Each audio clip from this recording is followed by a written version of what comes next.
kita masih ada ulama yang kata tidak makruh selepas daripada berpuasa. Okey. Kemudian wa huwa fi thalathati mawadhi'a asyad istihbaban. Tiga tempat sangat-sangat dibutuhkan. Pertama, ketika mulut berubah bau, sama ada disebabkan makanan atau sebab tak makan, ataupun makan benda yang busuk, sebutlah kita tidak cara. Makan bawang atau semua tu. Yang jenis macam tu kena siwak selepas daripada itu. Bahkan ada situasi yang hukumnya wajib. Ada situasi yang hukum wajib gosok gigi. Ketika kita makan benda-benda yang busuk dan kita yakin akan ada orang yang terkesan dan akan rasa terganggu dengan bau busuk itu tadi.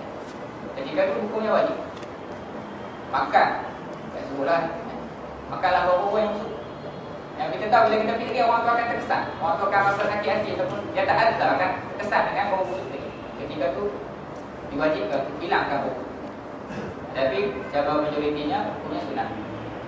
Dan yang keduanya anda qiyam minan naum, ketika bangun daripada tidur. Sebab apa? Sebab memanglah bila bangun daripada tidur mulut memang kufur.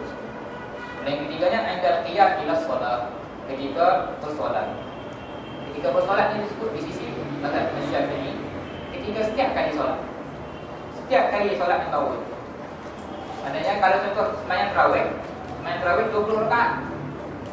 Adakah nak siwak ni sunat ketika awal-awal tu nak solat tarawih? Tak, di sisi mazhab Imam Syafi'i ketika setiap kali sebelum takbir. Ketika setiap kali sebelum masuk solat tarawih tu disunatkan.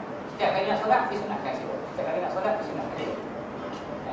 Ada hadis sebut apa disunatkan siwak ketika setiap kali untuk berwudu. Ini pun hadis yang sahih. Disunatkan siwak untuk setiap kali nak solat. Ini pun hadis yang jadi hujah dan sandaran yang dimulakan dalam hadis dan jadi tempat-tempat lain yang digalakkan untuk bersiwak ni semua banyak tempat lah. Ada ulama himpunkan lebih kurang 70 tempat yang disunatkan untuk bersiwak. Antaranya ketika nak hadir majlis ilmu. Yang ketika ada yang maksudnya ketika nak baca buku, nak baca kitab, nak baca ilmu. Ada yang disunatkan lagi ketika nak baca Al-Quran. Ada yang disunatkan lagi ketika disebut dalam kitab fiqh disebut juga ini ilmu.